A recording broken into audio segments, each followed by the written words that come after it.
Ayan guys, kumusta kayo? And ngayon papakita ko lang sa inyo no, yung ating CO2 na arm score. And ano yung mga dala niya. So, ito yung arm score na to ay matagal na. Siguro 1985. Yan, meron tatak sa loob dito. Yan o, arm score. Aircon. Arms Corporated. Yan, of the Philippines. Yan, makita natin dyan. Tatak.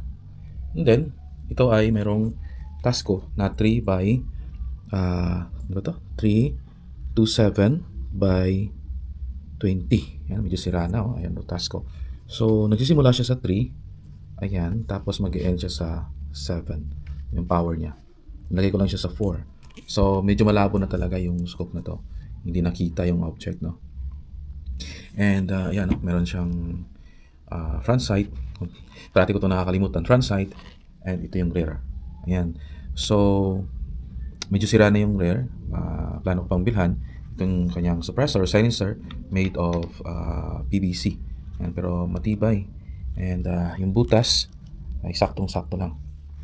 And then, ito yung trigger niya. In-adjust ko kasi sobrang ang tawag doon, matigas.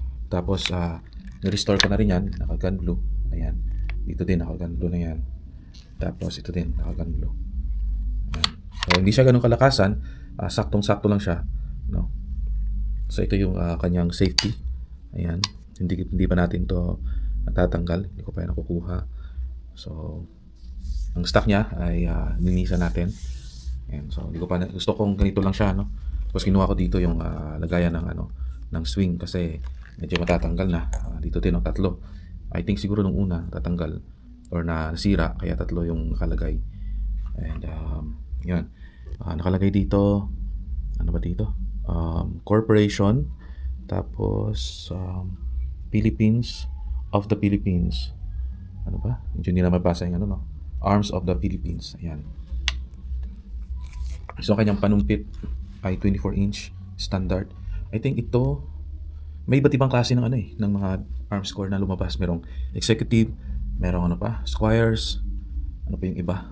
So, ito siya. Hindi ako nagkakamali. Ito ay executive. Merong standard, ganon.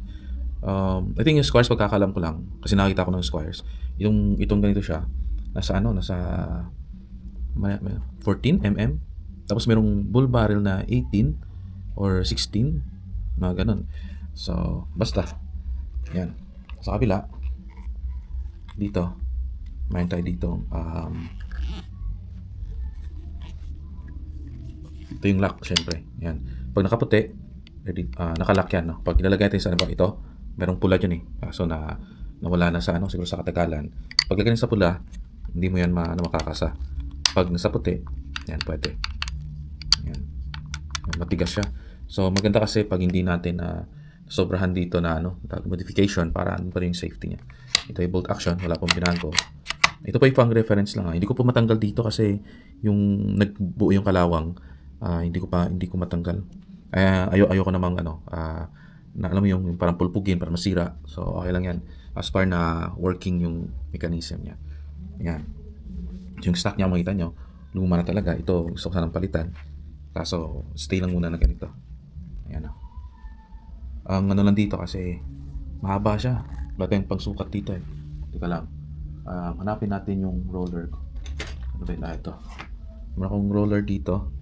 So, try nating sukatin ilang inches. Estimate lang to Ito 12 hanggang dito. Ayan. Ito ng 12 plus 12 equals 24. Ayan. Tapos plus 12. Ayan. 36. Ayan. 36. Tapos dito 36. 37, 38, 39, 40, 41, 42, 43, 44, 45, 46, 47. Exact sa 11, nasa 47 inches yung isang ganito. Yan. So yung sa akin, yung aking panumpit na 13 inch hanggang dito lang. Dito lang ang banda. So parang dalawa ng panumpit ng maiksi ko yung isang ganito. Yung paglagay ko sa gun bag, sumusobra siya. But anyways, maganda to kasi parang parang antique collections. Anyways, ayun. So next is ito. Nagbili ako nito kasi kailangan lang i-adjust dito banda. Ayan. Medyo ito. Pero mabigat to eh. Ito yung before ko, tangke ng PCP ko. May kabigatan kaya nilagyan ko ng carbon fiber. So ito siya ay I think 0.30, ganun. So marami na rin lagay na CO2. Dahil maiksi nga siya, pero may kabigatan. Tapos ito ay sa mga tangke ng 5.8 pala yun. Mga tangke ng, yung mga tangke ng CO2 mismo. Yung ganito niya, yung thread niya dito is 5.8. Ayan. Akala ko kasi nilagay ko siya sa dito sa aluminum tank na M18, hindi magkasya. Sabi ko, wala na paggagamitan nito. Nakita ko to, nang nag-try ako, saktong-sakto. So, ibig sabihin yung thread niya is 5.8. Pag meron kayong tank na 5.8, pwede nyo bilhan ito. Ito yung sa mga alloy, di ba? Sa mga ng CO2 tank. Yan, pwede. Matibay ito kasi, purong stainless to, shafting. Binutasan sa gitna. Kaya, matigas talaga. Kahit na, sabi nga nang gumawa nito, na 7,000, kayang-kaya. No? Shafting to, makapal sa loob.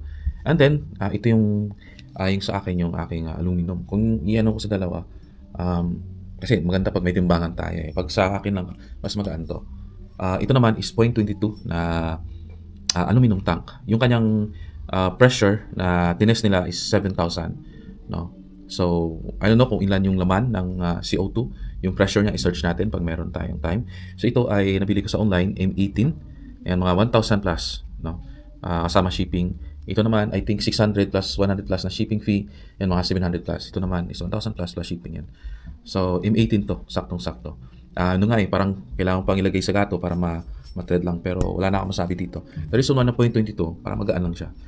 Hindi ko alam kung ilang liter yung sa CO2 tank. Pero ito ay 0.22 lang. Yan. So, ito yung partner niya. Yan. So, ito, pwede din, no? Sa bahay. So, okay na ako nito. I don't know ilang shots to. Makikreate niya ng 0.22 kasi hindi ko pa nasukat kung ilang yung sa CO2 tank. Malaman natin. Siguro actual, try ko siyang ilagyan, malaman natin kung ilang shots. So kahit na ganito lang, pwede tayo mag-enjoy. Blinking, target shooting, di ba?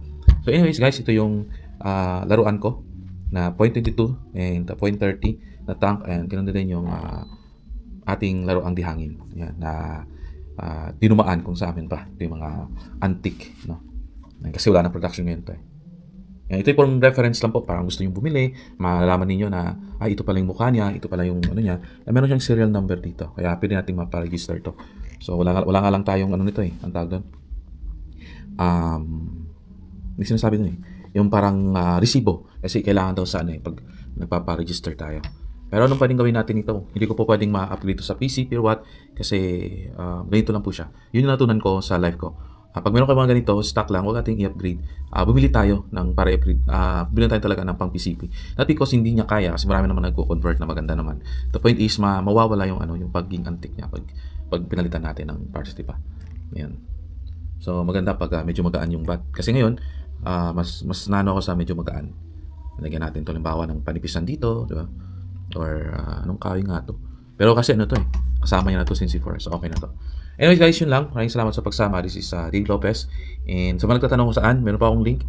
Yun po ay para malaman nyo kung saan kayo pwedeng makapaampon, o sino nagpapaampon, ano yung mga ways para hindi po tayo mabudol or ma-scam. Doon po sa description. Pakibasa na lang.